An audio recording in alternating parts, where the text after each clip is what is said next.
और हरारा, हरान का मतलब होता है, हरान उस देश का नाम था, उस देश का मतलब होता है बंजर भूमि, क्या बंजर भूमि। अब अब्राहम अपने पिता के साथ हरान देश में रहता था, बट पता है आपको एक चीज, यहाँ पे हरान अब्राहम की जो फैमिली थी ना वो मूर्ति पूजक थी, वो मूर्ति बनाने का काम करती थी। हालेलुया। आइए आपका स्वागत है।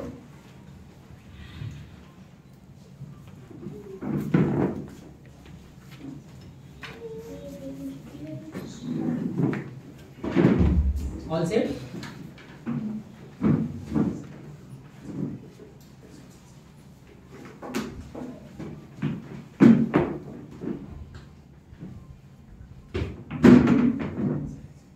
यीशु मसीह की जय। उत्पत्ति 11 का 27 यहाँ पे वचन कहता है कि अब्राहम की बात कर रहे हैं हम लोग। अब्राहम अपने पिता के साथ था हारान देश में। यहाँ तेरह का मतलब होता है लेट। तेरह जो था वो कोई भी काम लेट करता था। उसे अगर मैं कुछ कहूँ, अगर हम परमेश्वर कुछ काम करता तो वो कुछ हमसे लेट काम करता था, है नहीं? आज जो काम करना है तो वो कल करता था। और यहाँ पे हारान मतलब वो देश था जो बंजर भूमि था, जो कहा गया बंजर भूमि। अब अब्राहम उस देश में रहता था, परमेश्वर का वचन उसके पास आया।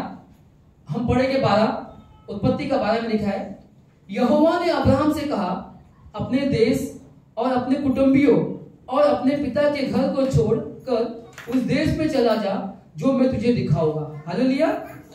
इन्हें परमेश्वर हमसे अब्राहम से एक बात कहता है, हमसे भी कहता है कि अपने देश को छोड़। देश मतलब जहां तू हारान देश में रहता था, जो बंजर भूमि में रहता था, उस देश को छोड़। और अपने कुटुंबियों, कुटुंब में ये नहीं कि अपने फैमिली को छोड़, उन दोस्तों को छोड़ना है जो प्रभु के पास हमको दूर लेके आते, उन दोस्तों को छोड़ना है। और तीसरा कहता है कि अपने पिता के घर को छोड़, यानी तेरहान जो था हर काम में लेट करता था। हालेलुया। तो यहाँ वचन कहता है कि हम प्रभु की आज्ञा को मानेंगे और उसमें चलेंगे। अब्राहम वहां फंसा हुआ था अपने पिता के साथ तेरहान में और हारान देश में। हारान का मतलब हमें भी बताओ कि वो देश का नाम बोलते बंजर भूमि, जहां कुछ उगने वाला नहीं है। हम कहीं ना कहीं वहां फंसे हुए हैं। हम भी कहीं ना कहीं ऐसे जगह फंसे हैं जहाँ पे हमारी आशीष नहीं आ रही है, जहाँ हमें बरकत नहीं आ रही। हम भी हारान जैसे देश में फंसे हुए हैं। पर परमेश्वर हमको बार बार कहते हैं कि उठ, मैं तुझे वो देश दिखाऊंगा, वहां चल। और यहाँ पे सबसे बड़ी आशीष का प्रभु परमेश्वर ने अब्राहम से बात की कि मैं तुझे संतान दूंगा। क्या दूंगा? मैं तुझे, बच्चे थे नहीं आगे, प्रभु ने क्या कहा उससे आगे सेकंड में? प्रभु यहोवा ने अब्राहम को आशीष दी, 7 आशीष। पहला आशीष है, मैं तुझसे एक बड़ी जाति बनाऊंगा। दूसरी आशीष, मैं तुझे आशीष दूंगा। तीसरी, मैं तेरा नाम महान करूंगा और तू आशीष का मूल होगा। जो तुझे आशीर्वाद दे उन्हें मैं आशीष दूंगा, और जो तुझे कोसे उसे मैं श्राप दूंगा, और भूमंडल के सारे लोग तेरे पास आशीष पाएंगे। हालेलुया। तो परमेश्वर यहाँ हमेशा एक बात कहता है कि हम प्रभु की आज्ञा सुनेंगे तो वो हमको आशीष देगा। ये आशीष हमारे लिए भी है। अब्राहम ने वचन को सुना, उसके एक बच्चा भी नहीं था। 75 साल के बाद उसको ये प्रभु ने आशीष दिया। 75 की उम्र थी उसको। अब वो प्रभु से बात कर रहा है कि मैं तुझसे एक बड़ी जाति बनाऊंगा। पॉसिबल है? नॉट पॉसिबल, लेकिन प्रभु ने कहा है तो पॉसिबल है। बट उसने विश्वास किया और विश्वास का पिता कहलाया अब्राहम। हालेलुया। और तीसरी बात, परमेश्वर ने कहा कि मैं तुझे उस देश दिखाऊंगा, तो उस देश में जाना, लेकिन अकेले जाना। लेकिन अब्राहम ने गलती की, अपने लूत को साथ लेके गया। लूत का मतलब होता है लत का मतलब आदत, कोई बुरी आदत। तो उसने कहा तू अकेले जा, लेकिन अब्राहम ने क्या किया?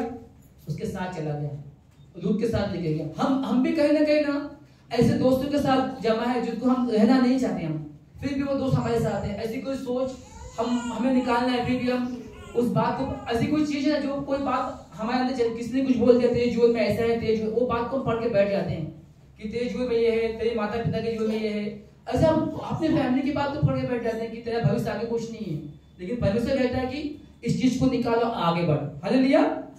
हम एक क्वेश्चन पढ़ेंगे, इब्रानियों की पुस्तक 6 का 7।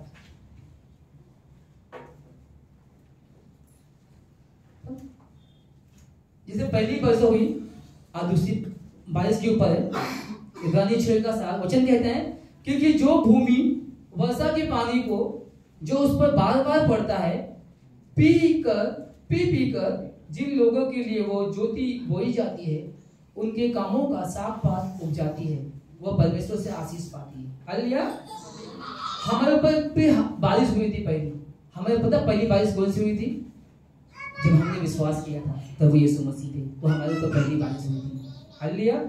जब हमने प्रभु यीशु मसीह पे विश्वास किया तो हमारे जीवन में बारिश हुई, आनंद आया, हमें पाप क्षमा हो गए, हम प्रभु के पास एक कदम और बढ़ते गए।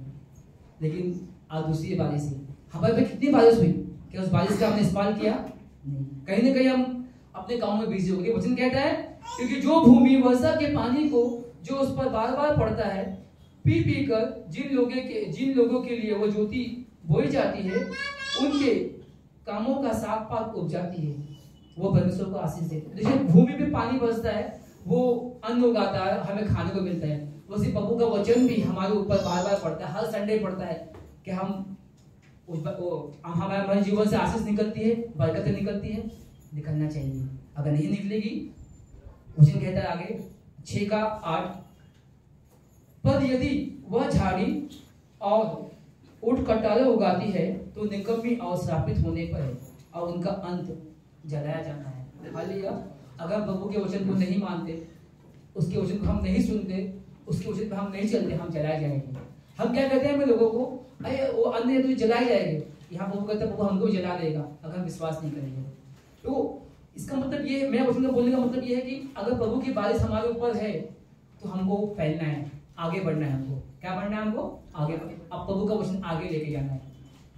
पौलुस कैसे बना? पौलुस बनने पहले पौल था। पौल ने मसीह लोगों को बहुत तकलीफ दिया, लेकिन प्रभु की बारिश जब हनन्याह पे हुई, हनन्याह उसके पास गया, पौल के पास, देख प्रभु जिसको तू तकलीफ हो, प्रभु ने मुझे भेजा है, यीशु मसीह ने मुझे भेजा है, तू प्रचार कर। हालेलुया। हमको प्रभु का प्रचार करना है, हमारे बारिश प्रभु की होने वाली है। हालेलुया। यीशु मसीह की जय। हर प्रार्थना करते हैं। मेरे प्यारे परमेश्वर, हम धन्यवाद करते हैं प्रभु आज के दिन के लिए पिता परमेश्वर।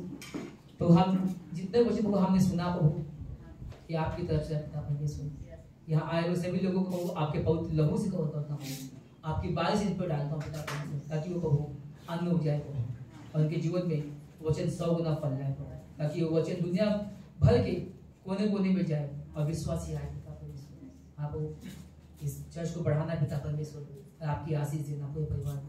खासकर प्रार्थना करने से इस पास्टर के लिए जो वचन आए पिता परमेश्वर, वो आपकी तरफ से आए पिता परमेश्वर, और वचन सुन के हमारे जीवन में 100 गुना फल जाए। ये छोटी सी प्रार्थना यीशु मसीह के नाम से मांगते हैं, आमीन।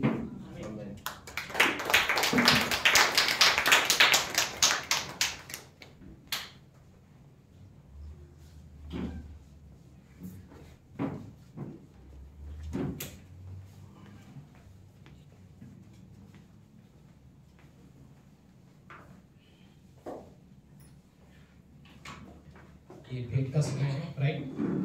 बट जो अद्भुत संदेश है ना, उसके बारे में 30 सेकंड आप अपने पड़ोसी से बात कर सकते हो। अब्राहम को परमेश्वर ने जिस तरीके से वादे दिए, राइट, एक आज्ञा और कई वादे, सो मे बी आप अपने पड़ोसी से कुछ क्षण के लिए एक वाक्य अगर आप कह सको तो क्या होगा? भेंट का समय है।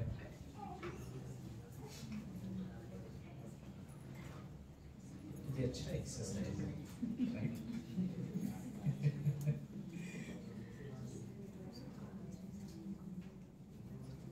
ओके, सो जो वचन है लेविस्ता का 27वां अध्याय 30वीं पंक्ति, एक बहुत ही खास पंक्ति। जब हम दशमांश के बारे में बात करते हैं, परमेश्वर को देने के विषय में बात करते हैं, तो ये परमेश्वर ने बहुत पहले से जो आज्ञा दी है, राइट, उत्पत्ति के समय से ही।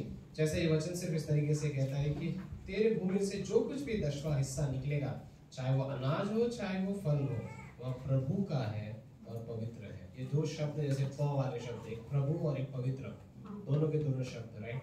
हम जो भी कमाते हैं, मे भी हम ऐसे सोच सकते हैं कि परमेश्वर ने लाइक जितना भी मैं मेरे जीवन में ले पाता हूँ, मेरे महीने की तनख्वाह जितनी भी हो सकती है, मैं इतना कह सकता हूँ कि परमेश्वर इसमें जो 10वां हिस्सा, जो 10% है, दशमांश का मतलब 10% होता है, और 10% का मतलब ये है कि प्रभु ये तूने दिया है, इसमें से 10% ये प्रभु मैं आपको वापस देना चाहता हूँ, क्योंकि ये पवित्र हिस्सा है। राइट? आप जानते हो, लाइक हम जानते हैं इस संसार में एक तरीके से पवित्रता का अर्थ क्या है, ये परमेश्वर का कार्य है, और हम उस हिस्से को याद करते हुए हम ये कहते हैं कि परमेश्वर सबसे पहले हम तुझे देना चाहते हैं। आई थिंक नीति वचन 9 में यही पंक्ति कहता है कि तुम आदर दो।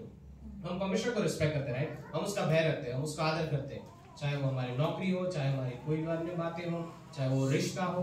लेकिन फाइनेंस के मामले में भी, पैसों के मामले में भी, धन के मामले में परमेश्वर कहता है कि तुम मेरा आदर करो, राइट? मैं चाहता हूँ कि तुम इस जगह पर मेरा आदर करो। और आदर किससे आता है? आपके आज्ञा। आदर किसको पैदा करता है? एक तरीके से आप आज्ञा मानते हो, राइट? आप किसी का रिस्पेक्ट करते हो। अगर आपको किसी बड़े व्यक्ति ने कुछ कहा तो आप ये कहते हो ना, अरे उसने मुझसे कहा है तो करना पड़ेगा। ये तो स्वयं सृष्टि करता है, ये तो स्वयं परमेश्वर है जिसने हमें रचा है और इस कलीसिया में लेकर आया है, राइट? सो इसी चीज को याद करते हुए कि जो मुझे परमेश्वर ने दिया है वो स्वयं प्रभु का है, वो पवित्र है, और अब मैं एक पहला हिस्सा देकर 10% उसको देकर कहना चाहता हूँ कि परमेश्वर पूरे महीने के लिए मैं तुझको भरोसा रखता हूँ, मैं तेरी आज्ञा को मानना चाहता हूँ, राइट? आमीन। प्रार्थना करते हैं। परमेश्वर हम सच में धन्यवाद देते हैं, आप विश्वास योग्य हो।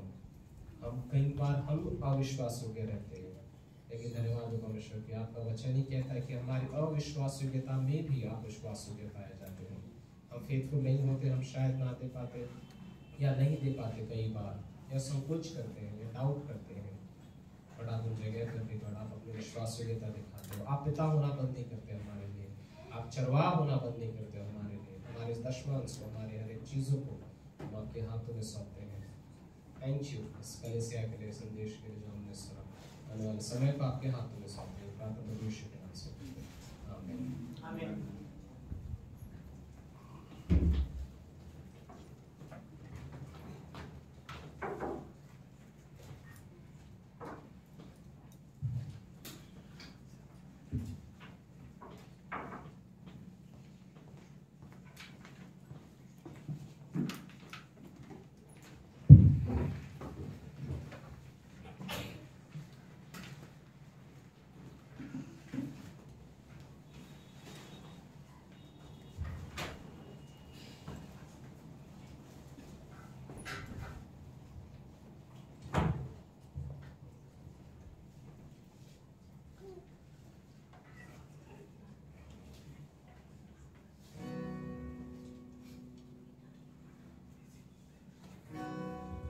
स्पेशल सॉन्ग गाते हैं, आपको भी पता है तो आप भी गा सकते हो इस।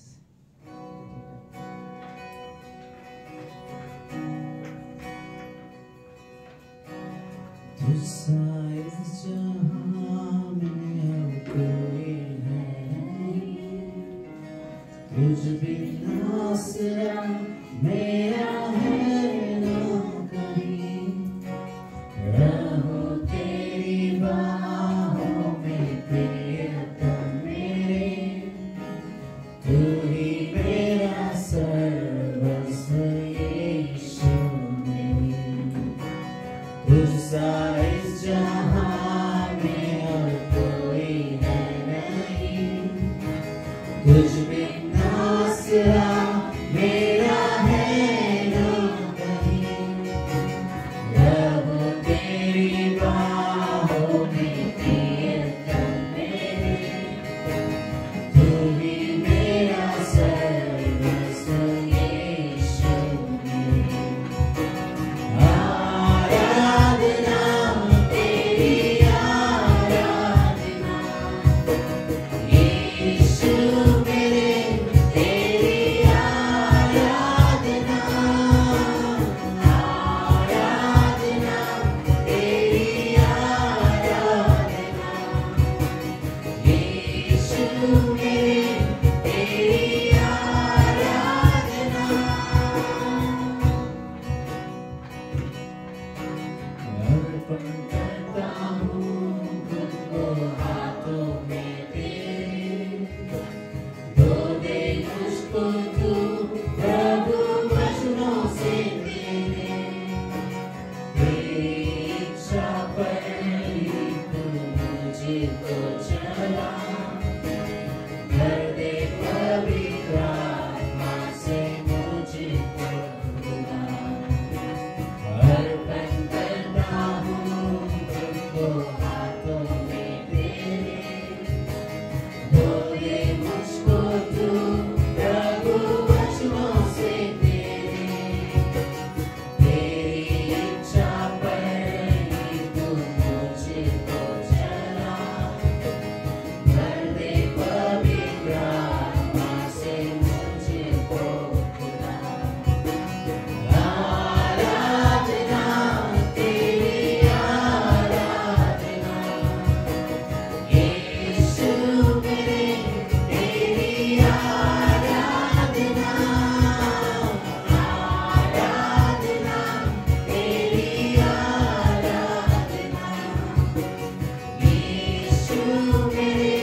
ओके, हम अपनी जगह पे खड़े होते वचन पढ़ने के लिए।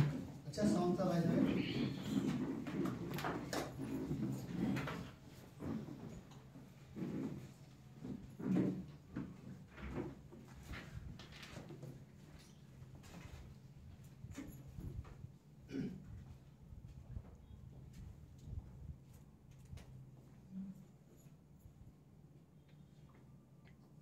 रोमियो का 12वां अध्याय, रोमियो की किताब उसका 12वां अध्याय।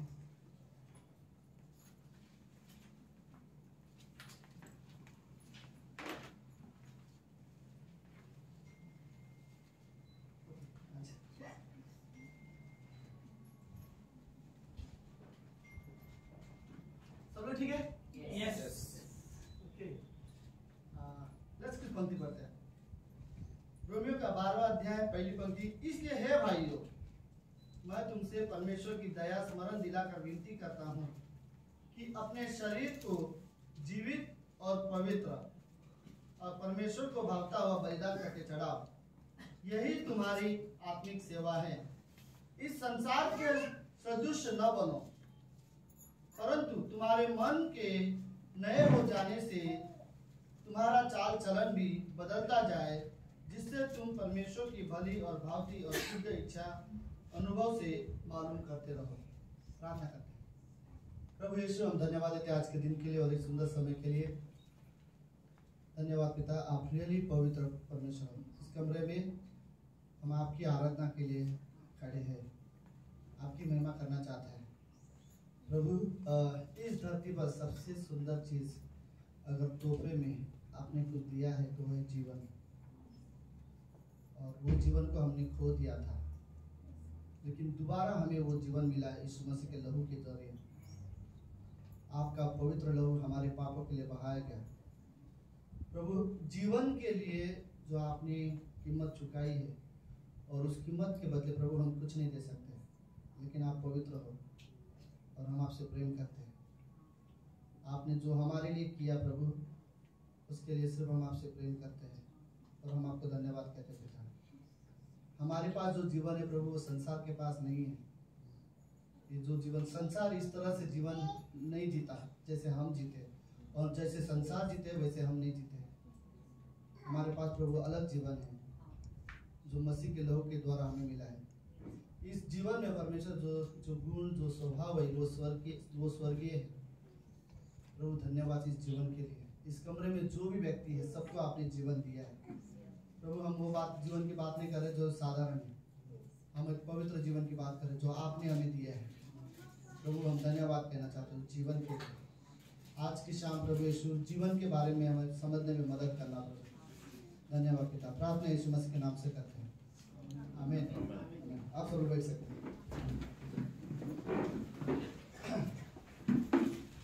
ओके, तो आप पहली बार आए? आप दोनों पहली बार आए, तो खड़े हो सकते हैं प्लीज। प्लीज जो भी फर्स्ट टाइम जो है, आपका नाम? राहुल गायकवाड़। राहुल गायकवाड़। अच्छा, ये साथ में आप लोग? नहीं, क्योंकि आपके साथ में आया तो मुझे लगा। अच्छा, आपके साथ में है, बालाजी के साथ में। Thank you so much Rahul ji. हर संडे यहाँ पर रहता है, प्लीज आना। और आप प्रियंका राइट? प्राची, सॉरी। हाँ प्राची, हाँ, थैंक यू सो मच आने के लिए। आप बैठ सकते हैं, थैंक यू सो मच। तो ओके, अरे आप भी प्राची हैं? वेरी गुड, चलो दो प्राची है। Welcome welcome. राजा संजू, वेलकम, स्वागत है संजू का। तो संजू अभी यहाँ पे दिखेगा। Very good.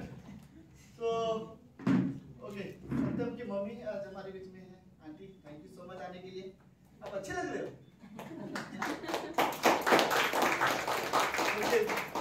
और बाकी सारे लोग, okay, thank you so much. I hope कि आप लोग को हमेशा यहाँ का रास्ता पता चले, आप हमेशा आते रहो। हमें अच्छा लगेगा। Okay, Elizabeth right? Elizabeth aunty, आप तो बहुत से बच्चे के नानी बन चुके हैं। नाना, नानी, दादी, नानी। ओके, सब लोग तैयार है सुनने के लिए वचन? ओके, तो आज हम लोग बात करेंगे जीवन के बारे में, राइट? आई थिंक इस संसार में सच में सबसे कीमती चीज अगर कोई है तो वो जीवन है, राइट?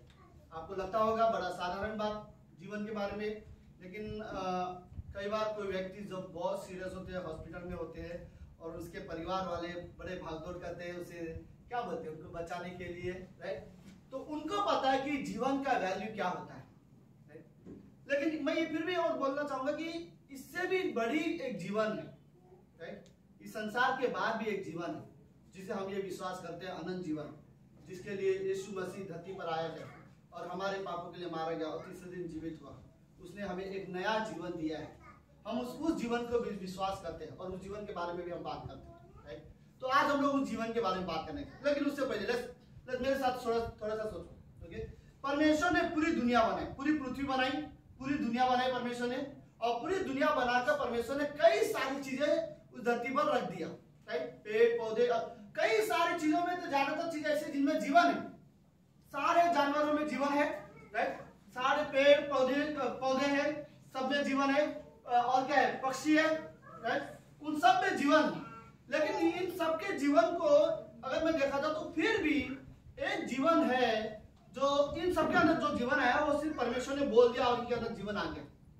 लेकिन मनुष्य का जब समय आया बनाने का तो परमेश्वर ने सबसे बोला नहीं गया। हम बाइबल में ये लिखा है और हम ये बिलीव करते हैं कि दुनिया में इंसान कैसे आया।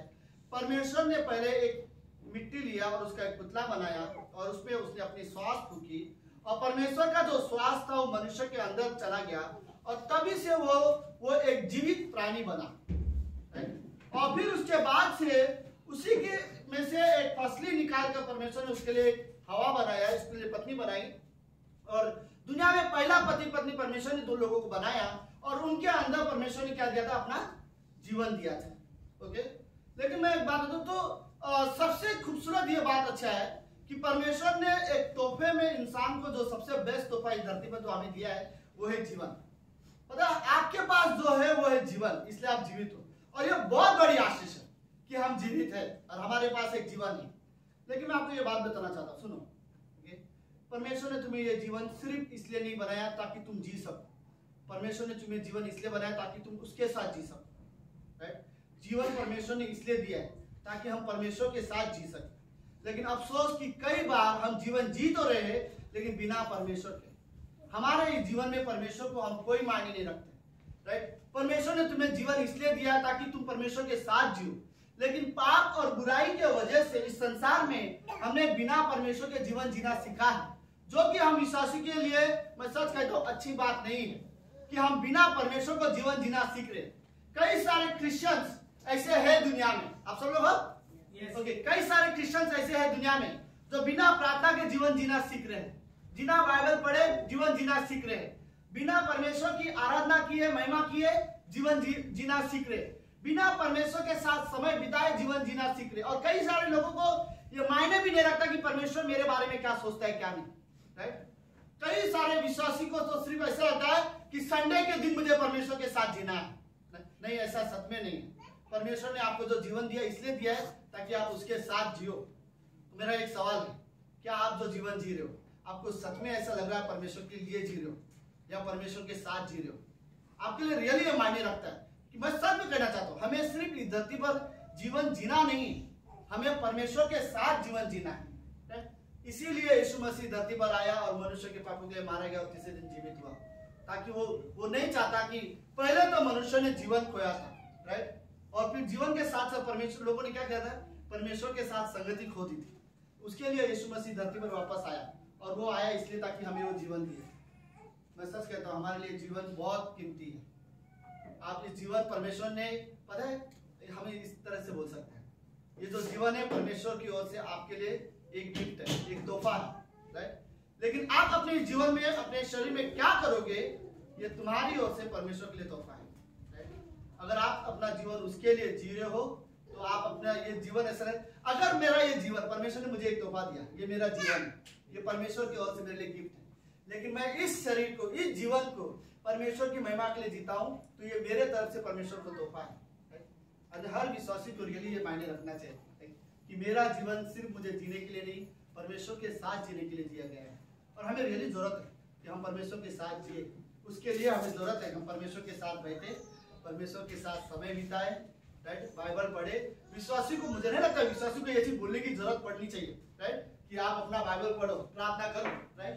और ये चीजें हमारे जीवन जीने का आधार है। मैं आपको रियली कहूं, अगर थोड़ा सा सुनो, अगर मेरे जीने का आधार बाइबल नहीं है तो किस आधार पर मैं धरती पर जीवन जी रहा हूं? अगर बाइबल के आधार पर हम जीवन नहीं जीना चाहते, परमेश्वर के कहे हुए वचन के अनुसार हम जीवन नहीं जीना चाहते, तो हम किस आधार पर जीवन जीना चाहते हैं? हम लोग क्यों कहते हैं बार बार कि बाइबल के अनुसार जीवन जियो, बाइबल के अनुसार जीवन जियो, बाइबल पढ़ो, बाइबल के अनुसार जीवन जियो? पता है क्यों? क्योंकि इसी बाइबल के जरिए तुम्हारा न्याय होने वाला है। हमारा न्याय इसी के आधार पर होगा। परमेश्वर जब बाइबल खोलेगा तो ये देखेगा तुम्हारा जो जीवन है परमेश्वर के वचन के अनुसार कितना सही है और कितना गलत है, राइट। हम इतना साधारण नहीं समझ सकते। सुनो, परमेश्वर के लिए रियली मायने रखता है कि तुम अपने जीवन में क्या करते हो, क्या नहीं करते। कई बार आप ये सोचते होंगे मैं जीवन में क्या करता हूँ किसी को मतलब नहीं होता, मेरे माँ बाप को मतलब नहीं, मेरे दोस्तों को फर्क नहीं, मैं लाइफ में क्या कर रहा हूँ क्या नहीं। शायद किसी को शायद डेफिनेटली कई माँ बाप को फर्क पड़ता है, वो कभी कभी लोगों को ऐसा लगता होगा। लेकिन मैं ये फिर भी बोलता हूँ, अगर आपको ऐसा लगता है किसी को फर्क पड़े नहीं पड़े, लेकिन परमेश्वर को फर्क पड़ता है, क्यों फर्क पड़ता है? उसने अपने लहू बहाया है तुम्हें जीवन देने के लिए, और वो सच में नहीं चाहता कि तुम जीवन में कुछ भी करो, राइट। उसने, और परमेश्वर के लिए रियली जरूरत है कि हमारा ये जो जीवन है हम उसके साथ जिए। ओके, लेट्स फिर से हम लोग कुछ पंक्तियां पढ़ते हैं, उन्हीं पंक्तियों को, रोमियो का 12वां अध्याय। थोड़ा सा इसके बारे में हम लोग सोचते हैं।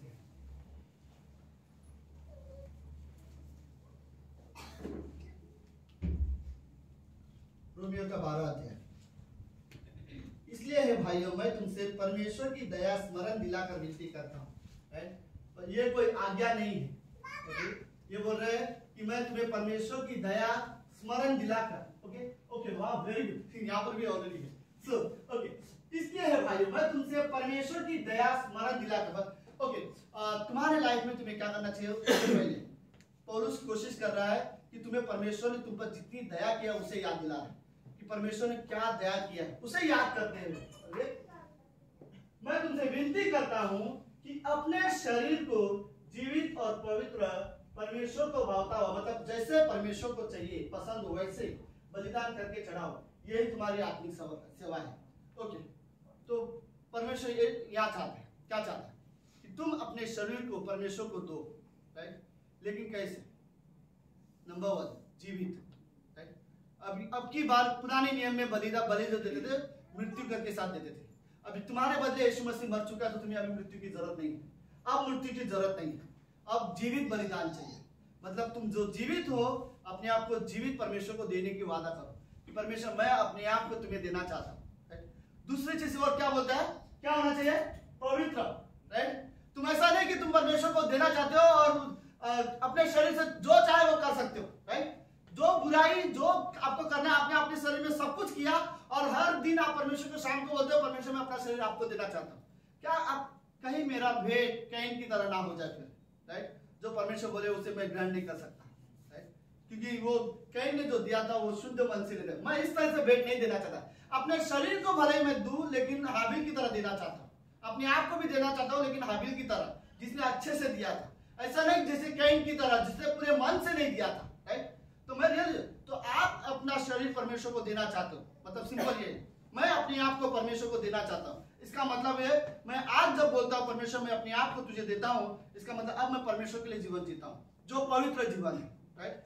बड़े आसानी से, तो इस जीवन में मैं पाप और बुराई को बहुत ज्यादा आसानी से नहीं करना चाहता, ओके। क्योंकि मैंने इमेजिन करो मैंने ये शरीर परमेश्वर को दिया है, ओके। पहला कुरिन्थियों का 3:16 क्या कहता है? क्या तुम नहीं जानते तुम्हारा शरीर पवित्र आत्मा का क्या है? मंदिर है। मंदिर का मतलब क्या है? परमेश्वर का मंदिर का मतलब पता है क्या है? वो जगह जहां पर परमेश्वर रहना चाहते हैं। सब लोग हैं? यस। ओके। तुम्हारे शरीर मतलब तुम्हारे अंदर परमेश्वर बसना चाहते हैं, राइट। तुम्हारे जीवन में परमेश्वर बसना चाहते हैं और इस शरीर में जहां पर परमेश्वर रहता है उस शरीर के द्वारा मैं कोई भी गलत कोई भी बुराई नहीं कर सकता, राइट। ये जीवन जो परमेश्वर ने दिया उसके साथ जीने के लिए दिया, तो परमेश्वर ने हमारे शरीर को बचाया। लेकिन ये शरीर को परमेश्वर बोलता है कि मेरा मंदिर है, राइट। और परमेश्वर हमारे इस मंदिर में रहना चाहता है, तो हर विश्वासी को रियली जरूरत है कि अपने शरीर को जीवित और पवित्र करके बलिदान दो। 10 ऐसा नहीं कि मैंने परमेश्वर को दे दिया लेकिन जो चाहे वो कर सकता हूँ, नहीं। अगर आपने अपने शरीर को परमेश्वर को दिया है तो याद रखो आपको पवित्र देना है, राइट। हर दिन जब आप परमेश्वर को बोलो मैं अपना शरीर तुझे देना चाहता हूँ, तो ये बोलो प्रभु मैं कोई भी बुरा इस शरीर में नहीं करना चाहता, क्योंकि ये शरीर मैं तुझे देना चाहता हूँ, राइट। ये रियल यार, और ये हर विश्वासी की बातों में जिम्मेदारी है कि आप अपने जीवन परमेश्वर के साथ जियो और अपने शरीर को परमेश्वर को जीवित और पवित्र करके बलिदान चढ़ाओ। और ये आगे होता है जो परमेश्वर का भावता हुआ हो, सॉरी एक सेकंड पीछे, परमेश्वर का भावता हुआ बलिदान करके चढ़ाओ, यही तुम्हारी आत्मिक सेवा है। पता मतलब क्या है? आत्मिक जीवन जीने का एकदम आसान तरीका अपने आप को परमेश्वर को दे देना, राइट। अगर आप अपने आप को परमेश्वर को देते हो तो ये क्रिश्चियन लाइफ, ये आत्मिक जीवन है। ओके, दूसरी पंक्ति क्या बोलते हैं? इस संसार के समान ना बनो। ओके, ये वर्ड परमेश्वर सच में चाहता। सुनो, अब परमेश्वर ने जीवन दिया, फिर पाप की वजह से हमने जीवन खोया, फिर दोबारा यीशु मसीह धरती पर आया और हमारे पापों के लिए मारा गया और उसने दोबारा हमें नया जीवन दिया। लेकिन प्रॉब्लम यह है अब बुरा जीवन भी संसार में है, बुराई भी संसार में है और परमेश्वर ने दिया हुआ जीवन भी तुम्हारे अंदर है। तो परमेश्वर बोलता है तुम इस संसार से अलग हो, अब संसार की तरह तुम जीवन मत जियो। जो भी चीजें संसार बड़े आसानी से करते हैं, स्पेशली वो चीजें जो पाप या बुराई है, उन चीजों से, राइट, उनके समान ना बनो। कि जो अविश्वासी जीवन जीते हैं, जो बुराई लोग करते हैं संसार में, वो बुराई अब तुम ना करो। तो यह वर्ड बोलते हैं इस संसार के सदृश न बनो, परंतु तुम्हारी बुद्धि के नए हो जाने से, अगर तुम्हारा मन जो नया हो चुका है तो तुम्हारा चाल चलन भी नया बदलता जाए। ओके, परमेश्वर ने हमारे मन को जो नया बना दिया है, अब हमारे स्वभाव को भी नया बनाना है। ओके, सुनो, हमारे मन, हमारे हृदय को परमेश्वर नया बनाता है, लेकिन हमारे चाल चलन को नया बनाने की जिम्मेदारी हमारी है, राइट। नया जीवन जीने के लिए परमेश्वर ने हमें पवित्र आत्मा दिया है। अब नया जीवन मुझे जीना है, मुझे नई तरीके से मुझे जीवन जीना है। और नया जीवन क्या है? सिंपल चीज पता, नया जीवन क्या है? सिंपल इतना है कि जो संसार में पहले हम जो बुराई करते थे, अब वो बुराई हम ना करें। नया जीवन का मतलब सिर्फ इतना है कि जो पहले बुराई होती थी वो अब ना। ओके, जिससे तुम परमेश्वर को भली भांति और सिद्ध इच्छा अनुभव से मालूम करते जाओ। ओके, मुझे और कुछ पंक्ति मैं आप लोगों के साथ पढ़ना चाहता हूँ। मत्ती का 16वां अध्याय, उसकी 24वीं पंक्ति। ओके, इसमें लिखा है तब यीशु ने अपने चेलों से कहा, यदि कोई मेरे पीछे आना चाहे तो अपने आप का इनकार करे और अपना क्रूस उठाए और मेरे पीछे हो ले। ओके, अगली पंक्ति क्या बोलती? क्योंकि जो कोई अपना प्राण बचाना चाहेगा वो उसे खोएगा, और जो कोई मेरे लिए अपना प्राण खोएगा वो उसे पाएगा। मतलब क्या है? इमेजिन करो कि ये मेरा प्राण है, राइट। और जब आप इसे बोलो ना मुझे मेरा प्राण चाहिए, मैं आपसे बचाना चाहता हूँ, तो एक्चुअली में वो इंसान उसे खो देते हैं। बहुत ज्यादा अपने आप से प्यार करना, बहुत ज्यादा अपने आप के बारे में सिर्फ सोचना, राइट, कई बार, और परमेश्वर के बारे में बिना सोचे जीवन जीना एक्चुअली। लेकिन जो एक्चुअली अपना जीवन परमेश्वर के लिए खोता है, वो एक्चुअली में जीवन पाता है। कई सारे ऐसे लोग हैं जो दुनिया में सच में परमेश्वर से प्रेम करते हैं, राइट। पता है बिली ग्राहम ने ये स्टेटमेंट कहाँ से निकाला मुझे नहीं पता, बट उनकी स्टडी में वो लोग ने अपने टीम मेंबर से बात करते हुए उन्होंने कहा दुनिया में सिर्फ 96% लोग ऐसे हैं जो दुनिया में जो परमेश्वर के साथ नहीं चलते। पता है ये विश्वासी के बारे में बात करते हैं। अगर 100 विश्वासी है, 100 में से सिर्फ 4 क्रिश्चियन ऐसे जो परमेश्वर के साथ चलते हैं, जिन्होंने अपना जीवन परमेश्वर को दिया है। बाकी 96% क्रिश्चियन ऐसे जो क्रिश्चियन है, जो परमेश्वर को जानते हैं, जो उद्धार पाए हुए हैं, लेकिन परमेश्वर के साथ नहीं चलते, जिन्होंने अपना जीवन परमेश्वर को पूरी तरह से नहीं दिया। वो विश्वास करते हैं लेकिन अपना जीवन अपने तरीके से जीते हैं। तो मैं इस नंबर के बारे में मतलब जितने भी दुनिया में विश्वासी है उसमें सिर्फ 4% ऐसे लोग हैं जिन्होंने सच में अपना जीवन परमेश्वर को दिया है। पता नहीं हम कहाँ पे रहेंगे, राइट। बट ये रियली मायने रहता है कि मेरा जो जीवन है, जो परमेश्वर ने दिया है, मुझे उसके साथ ही जीवन जीना है, राइट। मैं नहीं चाहता कि मैं अपना जीवन अपने लिए बचाता रहूं, राइट, और आखिरी में मैं उसे खो दूंगा। लेकिन लेट्स मेरा जीवन परमेश्वर के हाथ में छोड़ दो और उसके लिए जीना मुझे मेरे लिए रियली मायने रखना है। ओके, आगे। यदि मनुष्य सारे जगत को प्राप्त करे और अपने प्राण को हानि उठाए तो उससे क्या लाभ होगा? या मनुष्य अपने प्राण के बदले में क्या देगा? अगर मैंने प्राण के बदले में आप क्या दे सकते हो परमेश्वर को? पता नहीं, बट ये सच में बहुत अच्छी। याद है यीशु मसीह ने एक उदाहरण दिया था एक आदमी ने बोला बहुत ज्यादा खेत क्या बोलते हैं, धान को क्या बोलते हैं, धान बोलते रहे, बहुत ज्यादा खेती की थी, बहुत ज्यादा सामान ये गेहूं चावल बहुत ज्यादा आ गया था। उसने बोला मेरी जो रूम है उसको बड़ा कर दो और सारा उसमें डाल दो, और फिर ताला लगाया। उसने बोला अब मुझे जिंदगी भर काम करने की जरूरत नहीं, मैं तो पूरी जिंदगी बैठे बैठे खा सकता हूँ, इतना सामान मेरे घर के अंदर मैंने जमा करके रखा हुआ है। और परमेश्वर बोलता है आज ही रात को मैं तेरा प्राण तुझसे ले लूंगा। इमेजिन, इतना भरा पूरा का पूरा भर दिया और पूरी जिंदगी आराम से खाऊंगा, और परमेश्वर बोलता है आज ही मैं तेरा जीवन तुझसे लेता हूँ। राइट? तो प्राण के बारे में हमें रियली सोचना चाहिए कि ये जो जीवन है, मुझे रियली जरूरत है कि मैं परमेश्वर के बाद यहाँ इस कैरेक्टर में यीशु मसीह इस कहानी में क्या बताना चाहता है। एक व्यक्ति ने अपनी भविष्य खुद चुना और वो अपने जीवन में खुश रहना चाहता है, लेकिन उसे परमेश्वर के बारे में कोई मायने नहीं रखता था। परमेश्वर बोलता आज मैं प्राण मेरा है, राइट? मैंने जब फूका तब तुम्हारे अंदर प्राण आया, अगर मैं उसे ले लूंगा तो क्या करोगे? ओके, आखिरी में कुछ पंक्तियां हैं, लेकिन परमेश्वर सच में चाहता कि हम संसार के समान बने। ओके, यूहन्ना का पहला, यूहन्ना का दूसरा अध्याय 15, तुम न तो संसार से न संसार की किसी वस्तुओं से क्या करो? प्रेम करो। बाय द वे, अब इसका मतलब सिंपल है, सुनो। इसका मतलब यह नहीं कल को आप नदी से प्रेम नहीं करते हो, बारिश से प्रेम नहीं कर रहे हो, या पहाड़ों से प्रेम नहीं कर रहे हो, तो यह इसका मतलब नहीं है। ओके, तुम न तो संसार से और न संसार की किसी वस्तुओं से प्रेम करो। इस संसार में शैतान ने अपनी इच्छाएं डाला हुआ है, राइट? जो वो चीजें जिस चीजों को इस्तेमाल कर मनुष्य परमेश्वर से आसानी से दूर हो सकता है, और परमेश्वर चाहता है कि उन चीजों से जो शैतान के जरिए आए हैं या शैतान के प्रभाव से आए हैं, उन चीजों पर तुम कभी प्रेम मत करना, राइट?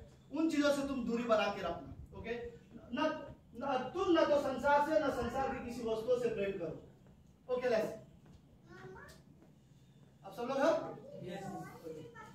क्या अपने बारे में लेट्स थोड़ा सा सोच सकते हैं, क्या कोई ऐसी वस्तु है या कोई ऐसी चीज है जो संसार की है और उससे मैं बहुत प्रेम करता हूँ, और मैं भी शायद वो मेरे क्रिश्चियन लाइफ में रुकावट बन सकती है?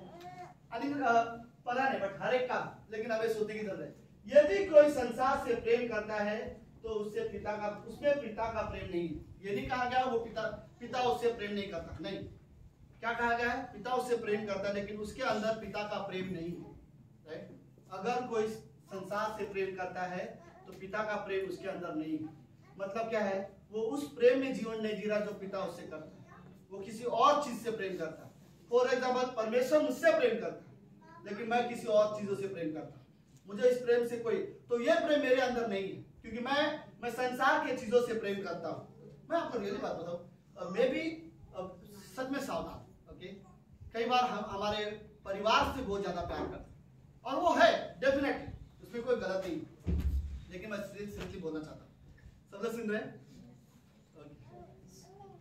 सुनो, मेरी माँ, मेरी बहन, मेरा भाई, मेरी वाइफ है, राइट? और मैं उनसे बहुत ज्यादा प्रेम करता हूँ, उसमें कोई ये नहीं। मेरा भाई का एक लड़का है हमारे घर में, और हम सब उससे बहुत ज्यादा प्रेम करते हैं, लेकिन मैं फिर भी ये वर्ड करता हूँ, हम उससे रियली प्रेम करते हैं, लेकिन परमेश्वर से ज्यादा नहीं। हम अपने परिवार से प्रेम करते हैं, लेकिन परमेश्वर से ज्यादा हम उससे प्रेम नहीं कर सकते। वाइफ से प्रेम करता हूँ, लेकिन परमेश्वर से ज्यादा नहीं। फिर यह प्रेम गलत हो सकता है। अगर कोई भी चीज से अगर परमेश्वर से ज्यादा प्रेम करते हो, वो प्रेम फिर गलत हो सकता है। मैं आपको रीजन बता सकता हूँ। ये वो चीज है जो परमेश्वर ने दिया हुआ है, राइट? और ये है वो जो परमेश्वर, जो भी चीज परमेश्वर ने मुझे दिया वो सब मेरी आशीष है। जो भी चीज मेरे परिवार में, मेरे जीवन में जो भी चीज परमेश्वर ने दिया है, जिससे मैं खुश हूं और मैं बहुत प्रेम करता हूं, ये परमेश्वर ने दिया हुआ मेरी आशीष। तो ये मेरी आशीष है, लेकिन परमेश्वर मेरी आशीष नहीं है भाई देवे। परमेश्वर मेरे आशीष देने वाला है, राइट? तो मेरे लिए आशीष से बढ़कर आशीष देने वाला हो सकता है, राइट? मैं खुश हूं कि परमेश्वर ने मुझे आशीष दी है। मैं अपने भाई के लड़के से प्यार इसलिए करता हूं क्योंकि परमेश्वर ने दिया है। भाई बहनों से इसलिए प्यार करता हूं क्योंकि परमेश्वर ने दिया है। मैं अपनी पत्नी से इसलिए प्यार करता हूं क्योंकि परमेश्वर ने दिया है। लेकिन परमेश्वर से ज्यादा प्रेम नहीं कर सकता, क्योंकि देने वाला परमेश्वर है। हम आशीष को एंजॉय कर सकते हैं, लेकिन आशीष देने वाले के सामने हम उसके सामने बाकी चीज ब्लेसिंग को कंपेयर नहीं कर सकते, राइट? परमेश्वर ने आपको कोई चीज दिया हो, आप उन चीजों को परमेश्वर से ज्यादा प्रेम नहीं कर सकते। तो कहीं ना कहीं मैं इस पंक्ति को उसके साथ कनेक्ट करना चाहता हूँ। कहीं ऐसा ना हो कि कोई भी चीज से मैं परमेश्वर से ज्यादा प्रेम कर रहा हूं, मेरे लिए वो संसार की है। समझ रहे आप? भले ही वो विश्वासी हो, भले ही वो परमेश्वर की से ब्लेसिंग हो, लेकिन परमेश्वर ने मुझे दिया है, और परमेश्वर के लेने के बाद मैं उन चीजों से परमेश्वर से ज्यादा प्रेम करता हूं तो मेरे लिए अच्छा नहीं है, राइट। परमेश्वर को रियली ये बात नहीं पसंद है कि कोई परमेश्वर से ज्यादा कोई चीज से खुद से प्रेम, मे भी मैं ये इस तरह से भी बोल सकता हूं, सुनो, कोई भी चीज से आप परमेश्वर से ज्यादा प्रेम करोगे वो मूर्ति पूजा है, राइट। वो मूर्ति पूजा है, ओके, और वो परमेश्वर की नजर में अच्छी नहीं है। कोई भी चीज मैं ये रियली, इसका मतलब ये नहीं कि मेरा प्रेम इससे कम हो जाएगा, मे भी शायद पहले से बेटर हो जाएगा अगर मैं परमेश्वर को सबसे ज्यादा प्रेम करता हूं और उसके बाद बाकी चीजों के साथ, राइट। ओके, आखिरी में मेरा एक सवाल है, सब लोग ठीक है? यस। ओके, संजू ठीक है? गुड। मैं सब लोग को देख रहा हूं। ओके, मेरा एक सिंपल सवाल, बहुत सिंपल सवाल, कभी आपने अपने लाइफ में रियली ये वर्ड सोचा है कि परमेश्वर आपसे क्या चाहता है, क्या चाहिए परमेश्वर को आपसे? मैं आपको एक वर्ड में बोलना चाहता हूं, पता है परमेश्वर को आपको क्या चाहिए? परमेश्वर को आपको चाहिए बेस्ट। वो जो जीवन आप जी रहे हो बेस्ट तरीके से जियो। परमेश्वर नहीं चाहता उस जो जीवन तुम जी रहे हो उसमें थोड़ी भी बुराई हो। परमेश्वर जब आप आराधना करो, परमेश्वर चाहता है कि आप बेस्ट तरीके से करो। ऐसा है जैसे कि नहीं, ऐसा बड़ा लाइटली नहीं, परमेश्वर नहीं चाहता इस तरह से आप करो। परमेश्वर चाहता है बेस्ट तरीके से आराधना करो, पूरे मन से परमेश्वर की आराधना करो। जब परमेश्वर से प्रार्थना करते हो तो परमेश्वर चाहता है आप किसी के बारे में ना सोचो, आप उससे बात करो तो पूरा ध्यान उसकी ओर लगाओ और उसी से बात करो, राइट। आप परमेश्वर का बाइबल पढ़ रहे हो, वचन पढ़ रहे हो, तो परमेश्वर का बेस्ट तरीके से पूरे मन से पढ़ो, राइट। परमेश्वर के आपके अंदर से अगर कोई चीज चाहिए तो वो सिर्फ बेस्ट चाहिए, राइट। और इतना ही नहीं, परमेश्वर बोलते क्या चाहिए तुम्हारे अंदर, मैंने जो जीवन दिया है उसे बेस्ट तरीके से जियो, राइट। वो संसार जैसा जीवन नहीं दिया परमेश्वर ने, हमें परमेश्वर ने बेस्ट लाइफ दिया, राइट। ये लाइफ वो जीवन जो जीवन में हम बुराई नहीं कर सकते, राइट। कोई भी गलत चीजें नहीं हो सकता क्योंकि यह जीवन में हमें परमेश्वर को महिमा करनी है, राइट। तो एक चीज हमेशा याद रखो, परमेश्वर आपसे क्या चाहता है तो सिर्फ बेस्ट चाहता है, राइट। चाहे जो भी चीज भी परमेश्वर के लिए आप करना चाहते हो तो बेस्ट तरीके से करो, पूरी खुशी के साथ करो, पूरे आनंद के साथ करो।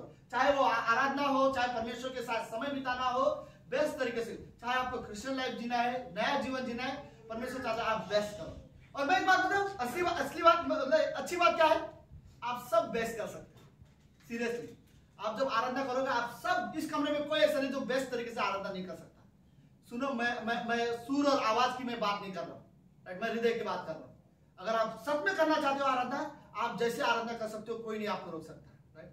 आप बेस्ट आराधना कर सकते हो, आप बेस्ट तरीके से परमेश्वर की आज्ञा मान सकते हो, जैसे संसार नहीं मानता, राइट। जैसे आप परमेश्वर के साथ संगति कर सकते हो वैसे संसार कभी नहीं कर सकता।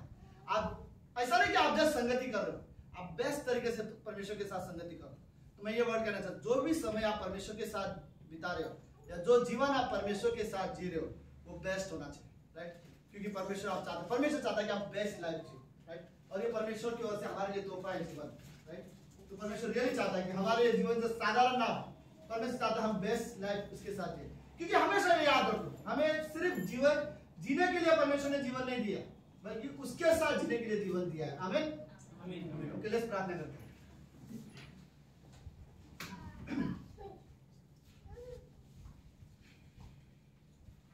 प्रभु यीशु, हम धन्यवाद देते हैं आज के दिन के लिए और एक सुंदर समय के लिए। आप महान, जीवित और पवित्र परमेश्वर का धन्यवाद। जो जीवन प्रभु आपने हमें दिया है वो रियली बहुत कीमती है और हमारे लिए सच में मायने रखने वाला। ये जीवन जो विश्वासी जी सकते हैं प्रभु, संसार वो जीवन नहीं जी सकता। हम जो चीज़ों से हम इंजॉय करते हैं, संसार के पास वो खुशी नहीं है जो प्रभु हमारे पास है।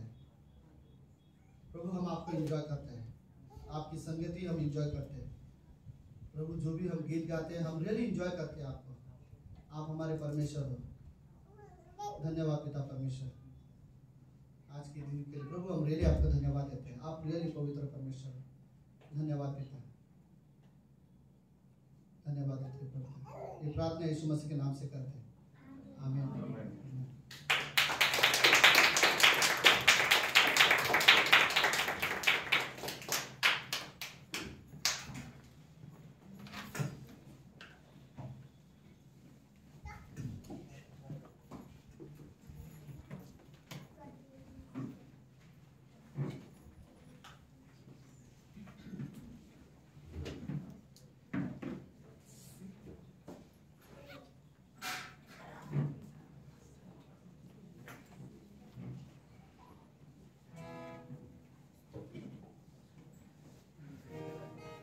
आमेन।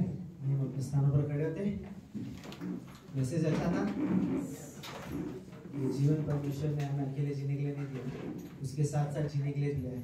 और परमेश्वर चाहता है कि हम जब भी इस जीवन में कुछ समय दे उसको तो बेस्ट तरीके से दे। हम प्रार्थना करें तो बेस्ट तरीके से करें, हम आराधना करें तो बेस्ट तरीके से करें। तो क्यों ना हम इस समय बेस्ट आराधना करते हैं। आइए हम जोरदार तालियों के साथ परमेश्वर को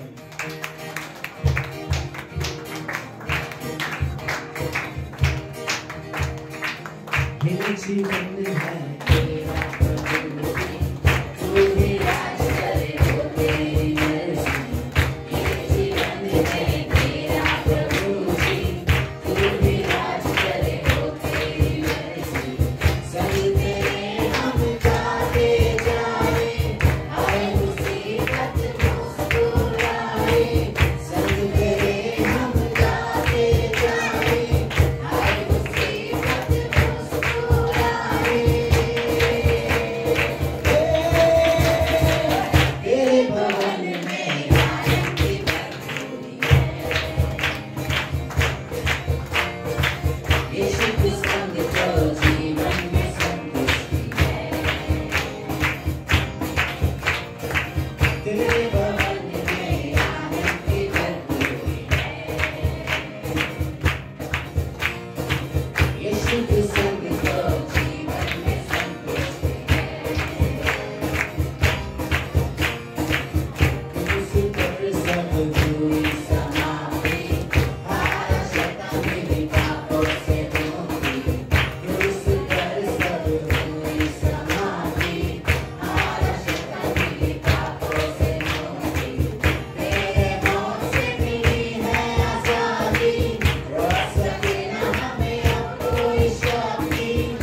बाय द वे आज भी एक बेबी डेडिकेशन होगा, ओके। तो सागर और बबीता को हम ये लिए आगे बुलाना चाहते हैं। सागर और बबीता।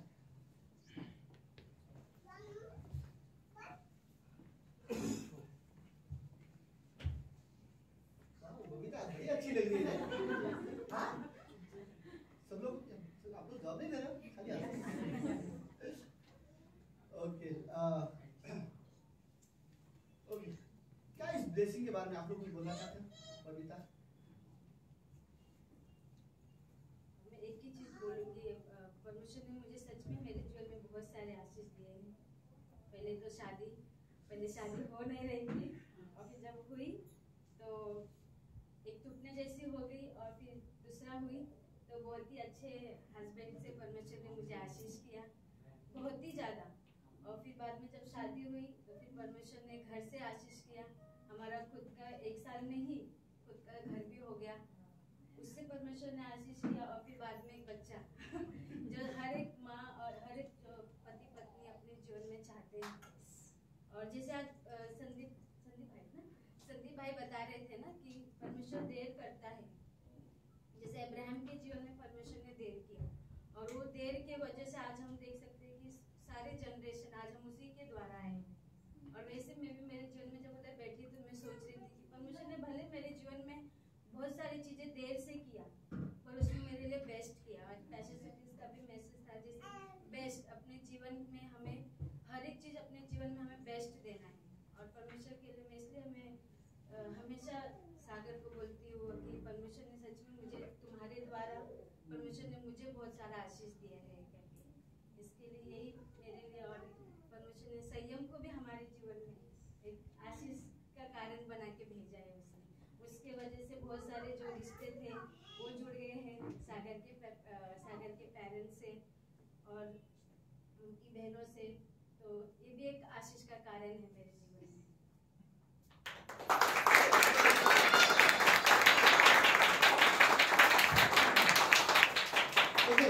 हमेशा याद रखो, परमेश्वर सिर्फ सही चीजें नहीं करता बल्कि सही चीजें सही समय पे भी करता है।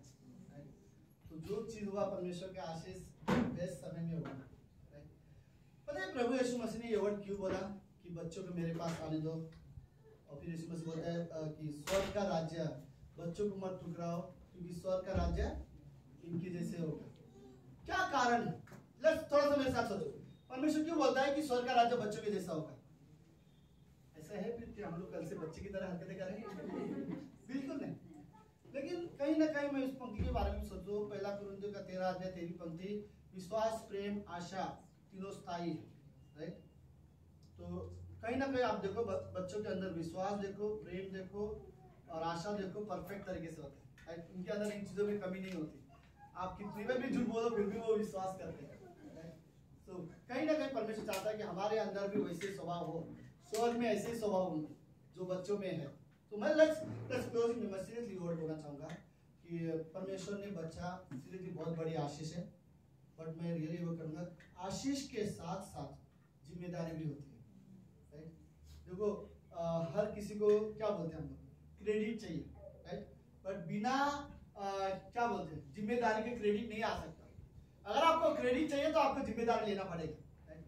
तो मैं रियली वर्ड बोलना चाहूंगा कि ये जो है एक वर्ड इसे तैयार करना है, ओके? तो बेबी डेडिकेशन हम बाइबल में एक बार देखते हैं, समुएल जब पैदा हुआ था उसकी माँ ने उसे परमेश्वर को दिया था ये बताने के लिए कि ये परमेश्वर के लिए सेवा करेगा, right? So may be like मैं ये वर्ड कहूंगा कि रियली कि ये क्या बनेगा मैं हम भविष्यवाणी नहीं करना चाहते, बट इतना कहूंगा कि जो भी हो ये आपको को देख के तैयार होगा, आप एक अच्छा विश्वासी इसको बनाना, राइट? और रियली लाइक मैं रियली लाइक ये आपकी जिम्मेदारी है। आप लाइफ में क्या करते हो वो हर चीज आपको देखेगा, राइट?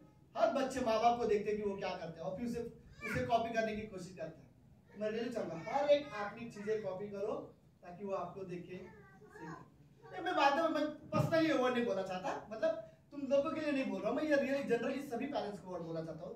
एक वर्ड जो मुझे पर्सनली ऐसा लगता है, कभी भी अपने बच्चों के सामने झगड़ा मत करो। पता है क्यों? बच्चे कंफ्यूज हो जाएंगे वो साइड किसका लेंगे, राइट? क्योंकि दोनों माँ बाप दोनों बच्चों के लिए बहुत कीमती है। तो कभी भी कोई आर्गुमेंट हो थोड़ी सी तो ठीक है आप, लेकिन सीरियसली कभी भी झगड़ा मत करना कि बच्चे कंफ्यूज हो जाते हैं कि मैं किसके साइड हूँ, क्योंकि दोनों उसके लिए एक जैसे और बहुत कीमती है, राइट। और हमेशा अपने बच्चों के लिए बेस्ट उदाहरण बनते रहना, राइट। आमीन। लेट्स हम लोग प्रार्थना करते हैं, ओके। और हम जानते हैं जैसे ये बहुत अच्छे पति पत्नी है, वैसे बहुत अच्छे माता पिता भी बने। लेट्स प्रार्थना करते हैं। प्रभु यीशु, हम धन्यवाद देते हैं आज के दिन के लिए और एक सुंदर समय के लिए।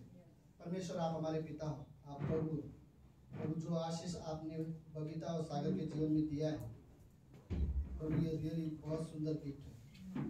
ये सिर्फ आपकी आशीष है प्रभु। मैं प्रार्थना करना चाहता हूँ कि आपका जो आशीष से भरा हाथ है हमेशा हमेशा इन परिवार में बना रहे प्रभु यीशु। आप इसकी हर एक जरूरतों को पूरा करना प्रभु। मैं यही चाहता हूँ प्रभु यीशु की पवित्र आत्मा हमेशा इन परिवार की गाइड करना। धन्यवाद देते प्रभु यीशु मसीह। बबीता और सागर के जीवन के लिए हम आपको धन्यवाद देते हैं।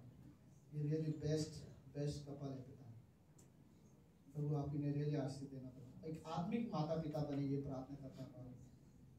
मदद करना परमेश्वर पिता, धन्यवाद देते हैं। ये प्रार्थना यीशु मसीह के नाम से करते हैं, आमीन आमीन।